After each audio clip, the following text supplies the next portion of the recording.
Assalamualaikum warahmatullahi wabarakatuh. Nama saya Nur Fatih Syafinaz binti Khairusani, berguna metrik 253-346. Baiklah, kami dari kumpulan 7 akan menerangkan mengenai bahagian B di bawah subtopik B.6 iaitu record. Saya dan rakan saya akan menerangkan mengenai beberapa bahagian di dalam subtopik ini. Yang pertama adalah kerahsiaan record. Yang kedua, kebenaran untuk merakam. Yang ketiga, kebenaran untuk memerhati. Yang keempat, bantuan mengenai rekod. Yang kelima, penyimpanan dan pelupusan rekod selepas penamatan. Dan yang terakhir adalah penjagaan yang berpatutan. Baiklah, untuk bahagian saya akan menerangkan mengenai B.6.A iaitu kerahsiaan rekod. Kaunselor hendaklah memastikan yang rekod-rekod disimpan di lokasi yang selamat dan memastikan hanya orang-orang yang diberi kuasa sahaja mempunyai akses kepada rekod-rekod tersebut. Baiklah, sebagai contoh, kita ambil contoh di sekolah misalnya, rekod-rekod murid akan disimpan dalam bilik kaunseling dan tidak semua orang akan diberi kuasa untuk mengakses rekod-rekod tersebut, melainkan ianya adalah pengetua sendiri ataupun penolong kanan had lima murid dan juga guru kaunseling itu sendiri. Walau bagaimanapun, individu-individu yang saya nyatakan tadi perlulah mendapat kebenaran daripada guru kaunseling untuk melihat rekod-rekod klien mereka. Baiklah, saya kira itu sahaja untuk bahagian saya. Rakan saya akan meneruskan bahagian B6.B iaitu kebenaran untuk merakam. Hai, Assalamualaikum warahmatullahi wabarakatuh dan salam sejahtera kepada semua yang menonton video pada kali ini. Okey. Di sini saya Muhammad Amri Irfan bin Zulkifli akan menerangkan bahagian kod etika iaitu B6B, kebenaran untuk merakam. Okey. Semua orang tahu merakam itu bagaimana dan apakah yang dimaksudkan dengan kebenaran untuk merakam. Kaunselor hendaklah mendapatkan kebenaran daripada klien sebelum membuat rakaman sesi melalui alat elektronik ataupun melalui cara lain. Okey. Merakam ni kita ada dua kategori iaitu rakaman secara audio ataupun rakaman secara video. Seperti yang kita tahu, rakaman secara audio ini hanya merakamkan suara yang dilontarkan oleh klien ataupun daripada kaunselor. Dan rakaman secara video ini adalah rakaman untuk merakam suasana semasa sesi kaunseling, sebelum dan selepas sesi kaunseling. Kita boleh melihat tingkah laku klien, gerak badan klien dan bagaimana postur klien dan reaksi muka klien itu sendiri. Okey, kebanyakan kaunselor memerlukan sesi terapi yang telah direkodkan bagi tujuan latihan dan pengawasan. Klien mempunyai hak untuk diberitahu tentang prosedur ini sekurang-kurangnya pada awal sesi. Maksudnya di sini sebelum sesi bermula.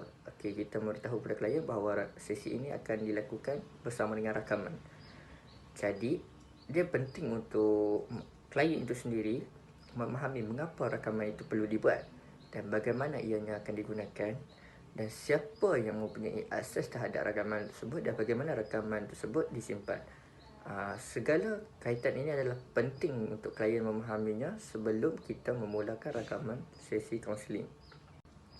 Okey, sekiranya klien menerima dan bersetuju untuk kita membuat rakaman, maka rakaman boleh dilakukan bersama dengan sesi kaunseling.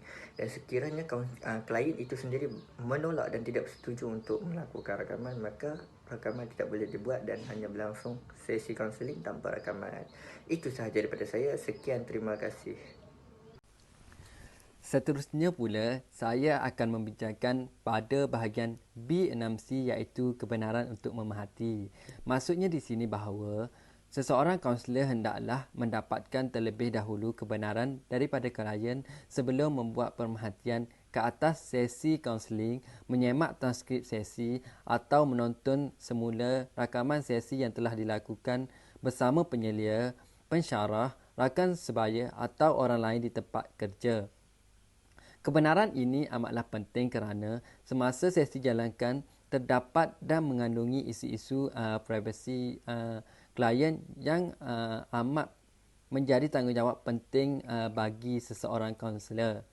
Kaunselor boleh mendapatkan kebenaran daripada klien secara bertulis ataupun secara lisan dengan bertanya atau memberitahu klien bahawa sesi yang dijalankan ini akan diperhatikan. Sebagai contoh, Menjadi isu apabila kaunselor melakukan pemerhatian tanpa meminta terlebih dahulu kebenaran daripada klien yang menyebabkan pelanggaran etika kerahsiaan. Hal ini menunjukkan bahawa kaunselor tidak mematuhi etika dengan tidak menghormati privasi dan melanggar etika kerahsiaan yang telah termaktub dalam kod etika kaunselor. Perkara tersebut boleh menyebabkan klien menjadi ragu-ragu untuk berkongsi isu ataupun perkara yang melibatkan privasi kepada kaunselor, sekaligus juga menjadikan perkhidmatan kaunseling ini dipandang serong atau tidak baik oleh masyarakat. Salam sejahtera, nama saya Puan Mala Raja, nama matrik 252672. Baik, saya akan menerangkan tentang tajuk bantuan mengenai rekod. Apa itu bantuan mengenai rekod? Bantuan mengenai rekod adalah apabila klien memohon akses kepada rekod-rekod mereka, kaunselor hendaklah memberi bantuan dalam mentafsir rekod kaunseling berkenaan. Hal ini kerana dapat membantu klien untuk mengetahui tahap perubahan mereka daripada sesi kaunseling pertama hingga ke sesi kaunseling yang terakhir. Perkara ini juga dapat menunjukkan bahawa kaunselor yang telah membuatkan sesi adalah kaunselor yang profesional.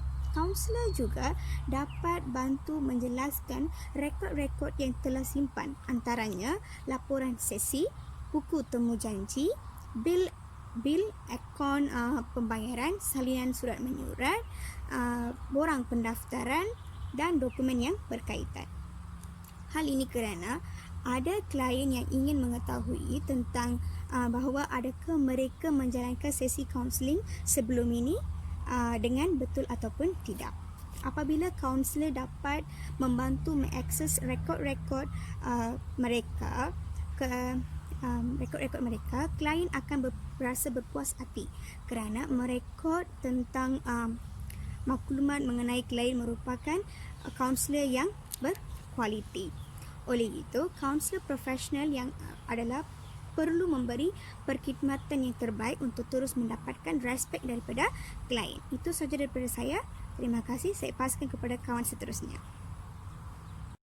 Seterusnya, sebelum saya berkongsi dan menceritakan dengan lebih lanjut pada bahagian saya, izinkan saya memperkenalkan diri. Nama saya Muhammad Raimi bin Bidin, boleh panggil Raimi. Okey.